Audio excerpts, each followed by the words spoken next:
बोल news headquarter. अस्सलाम वालेकुम। बोल न्यूज़ हेडक्वार्टर्स में खुशामदीद। मैं हूं ज़ैनब रॉय और मैं हूं अफशीन कुरैशी। हेडलाइंस आपने जानी, बुलेटिन की टॉप स्टोरीज में शामिल करेंगे। हरदीप का कातिल कौन? नया चीफ, नई रिवायात, लाइव समात। चीफ जस्टिस का बड़ा फैसला। कौम का मुजरिम कौन? बिलावल का पैगाम किसके लिए? और कराची में डाकू राज। बुलेटिन का बाकायदा आगाज करेंगे। सबसे पहले बात करेंगे सिख रहनुमा के कत्ल में भारत के मुलविस होने का इंकशाफ हुआ है।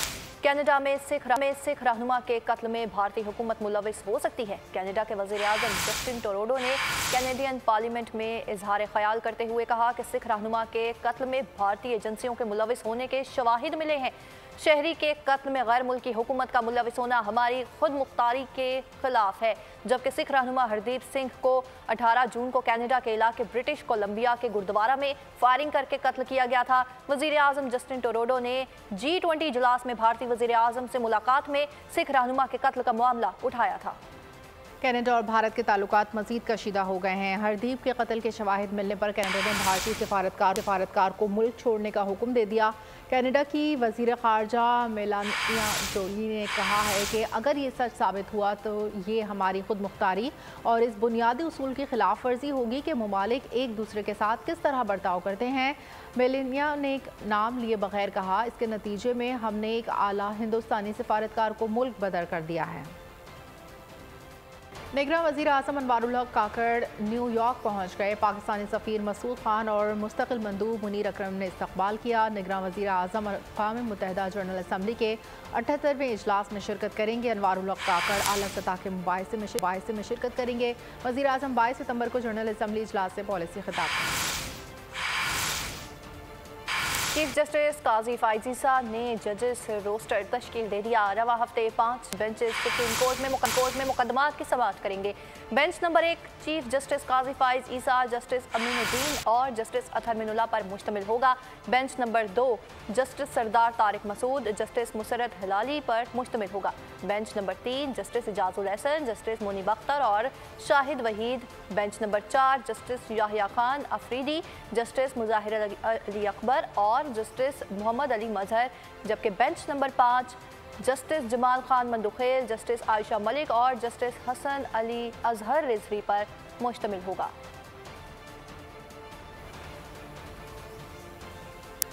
खुद नोटिस फैसलों के खिलाफ अपील के हक से मुतालिक रिव्यू ऑफ जजमेंट एक्ट, वफाकी हुकूमत ने रिव्यू ऑफ जजमेंट एक्ट के फैसले के खिलाफ नजरसानी दरख्वास्त दायर कर दी। दरख्वास्त में सुप्रीम कोर्ट के फैसले पर नजरसानी की इस्तदा की गई। कहा गया है कि सुप्रीम कोर्ट ने 11 अगस्त को review of judgement and orders act को कलअदम करार दिया था। आर्टिकल 142 पार्लियामान को ऐसी कानून साजी का इख्तियार देता है। अदालती फैसला मुक़न्नना के इख्तियारात पर इंक्रोचमेंट है। सुप्रीम कोर्ट ने प्रैक्टिस एंड प्रोसीजर एक्ट पर बेंचेस बनाने से मुतालिक हुक्म इम्तना खत्म कर दिया।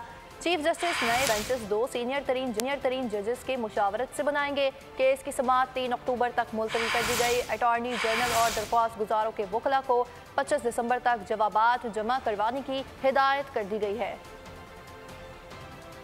नया चीफ, नई रिवायात। चीफ जस्टिस काजी फाइज ईसा ने पाकिस्तान की तारीख बदल दी। तारीख में पहली मर्तबा सुप्रीम कोर्ट की कार्रवाई बराह रास्त टेलीविजन पर नशर की गई। सुप्रीम कोर्ट ऑफ पाकिस्तान में supreme court practice and procedure act के खिलाफ दरख्वास्तों पर फुल कोर्ट बना। चीफ जस्टिस ऑफ पाकिस्तान काजी फाइज ईसा की सरबराही में सुप्रीम कोर्ट के तमाम 15 जजेस ने समाअत की। अदालत उज़्मा ने प्रैक्टिस एंड प्रोसीजर एक्ट में फुल कोर्ट तश्कील देने की दरख्वास्तें काबिल समाअत करार दे दी। चीफ जस्टिस ने बताया कि फैसला आज ही करना था लेकिन मुमकिन ना हुआ। देखिए, हमने कोशिश की कि इसको खत्म करें मगर लग रहा है आज मुमकिन नहीं है। और आपकी भी वैलिड बात है कि बहुत सारे सवाल उठे आप उनका जवाब देना चाहें। So now it will be adjourned. The next date हम adjourn करेंगे, we'll give a full date of this hearing then. समाअत के इख्तिताम पर तहरीरी हुक्मनामा जारी किया गया। हुक्मनामे के मुताबिक चीफ जस्टिस ने कहा कि प्रैक्टिस एंड प्रोसीजर के जरिए दरपेश चैलेंजेस पर अपने 2 सीनियर जजेस से मुशावरत करेंगे। इसमें कहा गया कि जस्टिस सरदार तारिक और जस्टिस एजाजुल एहसन ने माना कि हम अपने तौर पर प्रैक्टिस एंड प्रोसीजर तय करेंगे। हुक्मनामे में कहा गया है कि अगली समाअत तक तहरीरी दलाइल जमा करवा दें। अदालत के सामने फुल कोर्ट तश्कील की दरख्वास्त की गई थी। दरख्वास्त गुजारों ने फुल कोर्ट पर कोई एतराज नहीं किया। सुप्रीम कोर्ट ने दरख्वास्तों पर फुल कोर्ट तश्कील दिया है।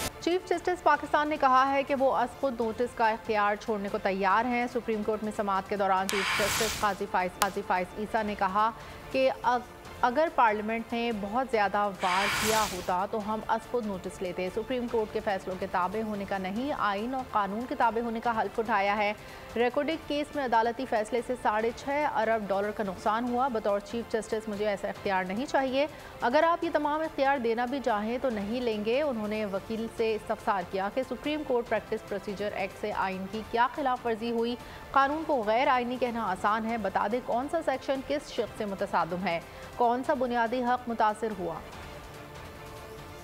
आप हमें टोटली अनअकाउंटेबल बनाना चाहते हैं चीफ जस्टिस को। मैं तो बहुत खुश हूँगा, क्योंकि ये कानून अगर सस्टेन हो जाता है तो मेरे फार तो कम हो गए, बाकी चीज़ों को छोड़ करके। ठीक है, इस कानून को उड़ा दें, मैं ताकतवर बन जाता हूँ। बराए करम आइन का हवाले दे दीजिए किसी चीज़ के मुतालिक कि ये आइन के तसादुम है, वो आइन से तसादुम रखता है, ये शिक के आइन से तसादुम। अभी तक मैंने आपसे वो एक लफ्ज़ नहीं सुना है इस पर कि आप ऐसे मामलों में ना उलझाएं अपने आप को जो इनफरादी नौइयत के हों। इन्होंने मेरी मर्जी ले ली, शायद मैं खुश नहीं उस बात से, मेरी मर्जी में ना लगाऊं केस। एक बहुत अहम केस है, इसमें उन्होंने लिख दिया 14 दिन में आप उसका सिर्फ उसको लगा दें, कोई फैसला तो ना करें। तो मैं कहूँगा मेरी मर्जी, मैं जो ये टैक्स पेयर पैसे दे रहे हैं इस अदालत को, जो हमारा बजट है मेरी मर्जी पे चलेगा। चीफ जस्टिस की साख पे कमी ना है। जी मुझे ऐसे पावर्स अपने लिए तो नहीं चाहिए, मैं अब वजाहत कर दूं। अगर आप मुझे देना चाहते हैं मैं फिर भी नहीं लेना पसंद फरमाऊंगा। आप प्लीज आइन के तकाजे पूरे 184 का दरवाजा जब आप खोलेंगे उसमें 2 चीजें हैं, matter of public importance, seeking enforcement of fundamental rights. Parliament अच्छा कानून बनाए, बुरा कानून बनाए, ये हम पार्लियामेंट्री डिबेट इधर नहीं करेंगे। आप 184(3) में हो सकता है कल को हाई कोर्ट में आप ये पिटीशन लगाते, वो अलाउ कर देते आपकी पिटीशन। और अब आपको बताएं कि जस्टिस मंसूर अली शाह का कहना था कि बाहर के ममालिक में पुरअंदाजी से बेंच बनते हैं, वहाँ चीफ जस्टिस के पास बेंच तश्कील देने के इख्तियारात का तस्वुर तक नहीं है। ये क्या बात हुई कि चीफ जस्टिस अपने पास दरख्वास्त रखे रहे और बेंच ना बनाए। ये कानून तो इख्तियारात के इस्तेमाल में शफाफियत ला रहा है। अगर वो विटल डाउन कर रहे हैं पावर चीफ जस्टिस की, एक की जगह 3 लोग 4 लोग मुशावरत के साथ चलेंगे तो एकदम, इसलिए कि चीफ जस्टिस की पावर कम हो रही है, इंडिपेंडेंट जुडिशरी एट स्टेक हो गई है। ये नहीं देख रहे कि इंडिपेंडेंस जुडिशरी तो बढ़ गई है, कि एक कंसेंसस से आगे चलने का इंतजाम हो गया है कि आप लोग सोचें कि आगे कैसे चलना है, कोलिजियल तरीके से चलना है। सारी दुनिया में बहरहाल ये हो रहा है। कहीं दुनिया में चीफ जस्टिस नहीं मास्टर ऑफ द रोस्टर है, क्योंकि अब सब जगह कहीं जाए तो बैलेट होता है साल के शुरू में, कहीं सारी फुल कोर्ट बैठता है तो फिर चलता है। कोई चीफ जस्टिस का मुंजमद नहीं है ये पावर्स चलाने की। ये हो रहा है तो इंडिपेंडेंस तो इससे बढ़ रही है जुडिशरी की। तो इस चीज़ को ज़रा देखिए कि इंडिपेंडेंस बिल्कुल कनेक्ट मत कीजिए चीफ जस्टिस की ओमनीपोटेंट पावर्स के साथ, कि जैसी चीफ जस्टिस की पावर को हम छेड़ते हैं इंडिपेंडेंस जुडिशरी खतरे में पड़ जाती है। ऐसा कोई सिलसिला नहीं है कि 17 जज बैठ के ये सब कुछ बना ले तो ठीक है, पार्लियामेंट ये सारी चीज बना दे तो गलत। ये आपकी बहस है ना सारी, आपने यही कहा, आपने कहा सारी चीजें करो, लेकिन सुप्रीम कोर्ट में practice and procedure act case attorney general Mansoor Usman ऐवान के दलाइल। कहा ये कानून एक ओहदे के इख्तियारात से मुतालिक है जिससे जमहूरी तौर पर शफाफियत आएगी।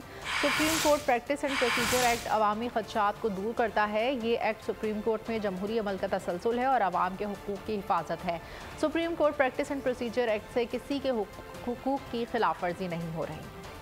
fact deals with the concentration of powers, barring one provision, but concentration of powers in one office, which is to say that no other institution which has given any role whatsoever under this act insofar as practice and procedure of this court is concerned. Lack of any basis to challenge this act on the basis of violation of any fundamental right. So my respectful submission insofar as maintainability is concerned, these petitions fail on both counts, while challenging the constitutionality of this act on the basis of lack of enforcement of fundamental right, as my lord has just pointed out, not infringement of right. What they have to show is that this law does not in fact enforce this right of access to justice. What this law does is it democratizes this institution, brings more transparency, structures the discretion. It actually advances that public interest. And therefore they fail on that threshold, that count as well. Chief justice के इख्तियारात को तकसीम किया गया है। आईनी इख्तियारात में मुदाखलत बुनियादी हुकूक की खिलाफ वर्जी है। वकील इम्तियाज सिद्दीकी के हिदायत कहा कि कानून अच्छा है लेकिन तरीका कार गलत अपनाया गया है।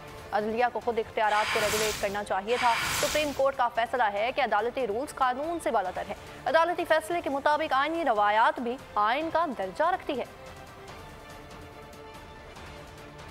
Whether the parliament has the jurisdiction and the power to promulgate this act or not. Entire act to be ultra vires the constitution, because I feel this domain is not available to the parliament and the entire tenure of the section is unlawful. Law is made or action is taken which violates the constitutional scheme.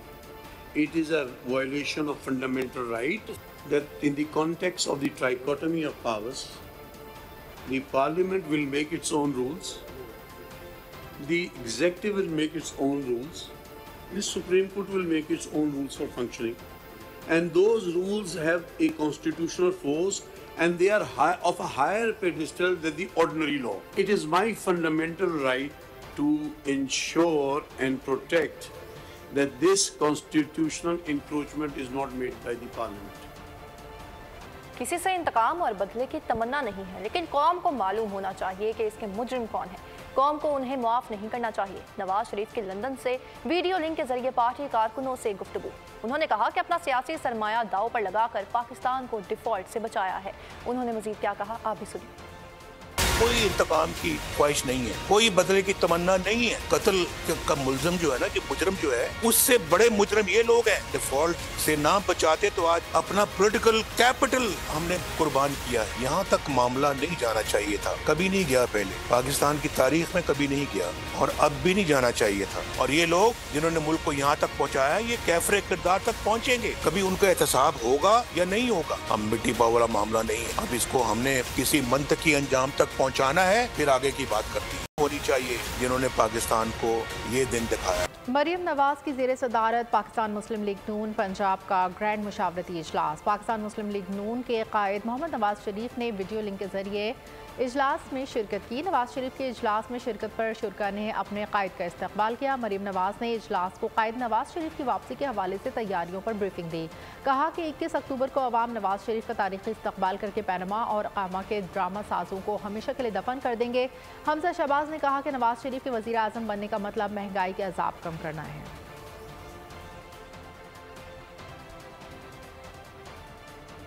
किसी सियासी जमात पर पाबंदी के हक में नहीं, लेकिन ये तसव्वुर नहीं कर सकता कि किसी दहशतगर्द को सियासी रूप में सामने लेकर आया जाए।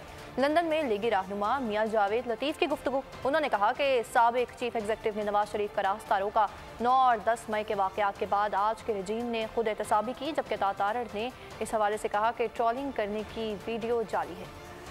सियासी लीडरशिप को सपोर्ट भी किया है और कभी उस पर पाबंदी लगाने के हक में नहीं हूँ, मगर मैं कभी तसव्वुर नहीं कर सकता कि किसी दहशतगर्द को आप सियासी रूप में पब्लिक के सामने लेकर आए। लोगों के आंखों में एक होप, एक चेहरे पे रौनक, एक जोश वलवला, वो ये बता रहा है कि वो नवाज शरीफ के फलसफे को दिल से मानने वाला जो है वो उस दिन बाहर आएगा। और उस वक्त का जो चीफ एग्जीक्यूटिव था कि नवाज शरीफ का रास्ता रोका जाए, 9-10 मई को जो वाकया सानिया हुआ, उस वक्त की जो आज की रजीम है उसने खुद एहतसाबी अपने अदारे में की। अल्लाह ताला के फजल से मियां साहब की वापसी अब अटल है। 21 की डेट फाइनल है, इसमें कोई रद्द-बदल का कोई इम्कान नहीं। सुप्रीम कोर्ट की जो बराह रास्त समाअत है, मैं ये समझता हूँ कि एक हिस्टोरिक मोमेंट है पाकिस्तान की हिस्ट्री में। जिनको डर नहीं होता ना और जिनके दिल सच्चे होते हैं, वो इस तरह ओपन कोर्ट कर। Chairman Pakistan Peoples Party Bilawal Bhutto Zardari ने कहा है कि लेवल प्लेइंग फील्ड के हवाले से हमारे तहफ़्फ़ुज़ात दूर ना किए गए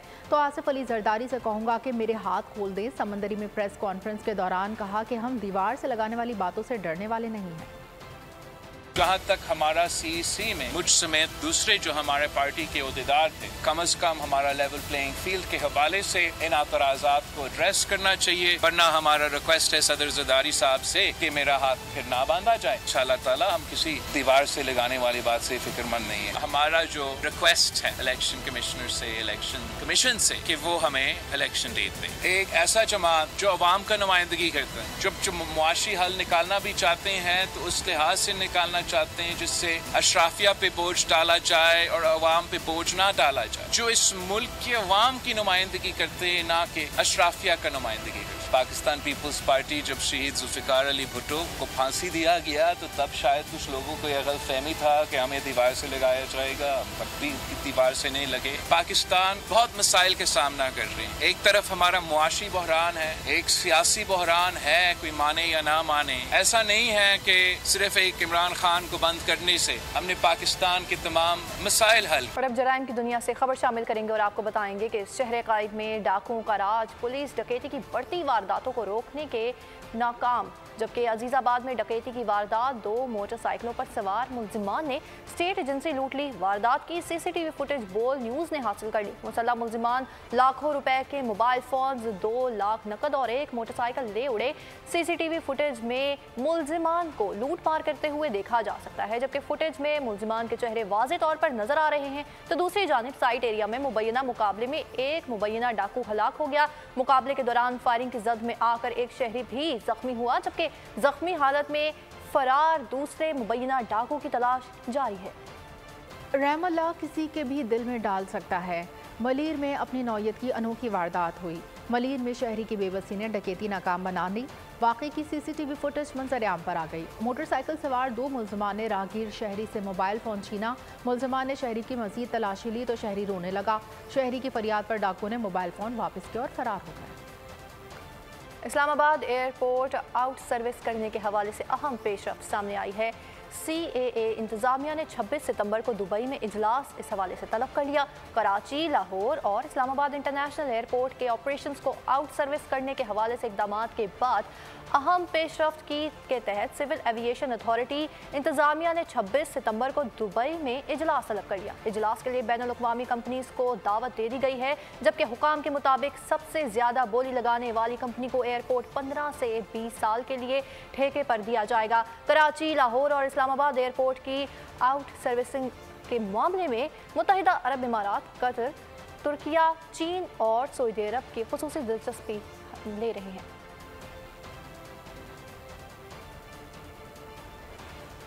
लाहौर में गैस चोरी की बड़ी वारदात पकड़ी गई। गुलशन रावी में सुई नौदन की कार्रवाई, करोड़ों की चोरी शुदा गैस से चलने वाली होस्टरी फैक्ट्री का इंकशाफ, 2 मुलजमान गिरफ्तार।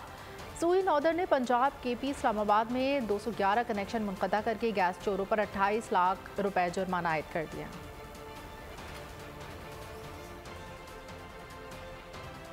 और अब आपको बताएंगे कि जमात इस्लामी का महंगाई के खिलाफ एहतजाज जारी है। पेशावर में गवर्नर हाउस खैबर पख्तूनख्वा के सामने धरना। अमीर जमात इस्लामी सिराजुल हक का शुरा से खिताब, कहा कि 3 रोज तक धरना जारी रहेगा। किसी से कोई जाती लड़ाई नहीं, लड़ाई जुल्म के निज़ाम के खिलाफ है। मैं पाकिस्तान के अवाम से अर्ज करना चाहता हूँ, हमारी कोई जाती लड़ाई नहीं है और मेरी जमात के किसी लीडर और कारकुन का केस नेब में नहीं है। मेरे किसी कारकुन का नाम पनामा लीक्स में नहीं है। कोई कर्ज लेकर हमने हड़प नहीं किया है। मेरा मसला पाकिस्तान के 25 करोड़ अवाम का मसला है। मेरी लड़ाई किसी फर्द के खिलाफ नहीं, जुल्म के इंतजाम के खिलाफ है। पाकिस्तान के नए चीफ जस्टिस को 25 करोड़ अवाम का पैगाम भी देना चाहता हूँ कि हम उम्मीद रखते हैं कि नया चीफ जस्टिस जो एक तजुर्बाकार और अच्छे इमेज वाला, अल्लाह ने बहुत बड़े मुकाम पर उसको बिठाया। हमारी दुआ भी है, उम्मीद भी, तो जुल्म का खात्मा करेंगे और अदल और इंसाफ का तराजू बुलंद करेंगे। हमारा दुश्मन इंडिया है, उसने चांद पर कदम रखा और आज हम पेशावर में इस सड़क पर बैठे हैं और ये तहरीक, ये मुहिम जारी रहेगी। यूक्रेन को पाकिस्तानी हथियारों की फरोख्त का इल्ज़ाम, तर्जुमान दफ्तर खारजा का रद्द-ए-अमल आ गया। तर्जुमान मुमताज़ जहरा बलोच ने कहा कि यूक्रेन को पाकिस्तानी हथियारों की फरोख्त की खबर बेबुनियाद और मनगढ़ंत है। हम इस खबर को मुस्तरद करते हैं। पाकिस्तान के लिए IMF स्टैंड बाय अरेंजमेंट पर कामयाबी से बातचीत हुई। इन मुज़ाकरात को कोई और रंग देना मकरूह फेल है। पाकिस्तान रूस यूक्रेन तनाज़ में गैर जानिबदारी की पॉलिसी पर कारबंद है। इस तनाज़ुर में उन्हें कोई असलहा और गोला बारूद फराहम नहीं किया गया।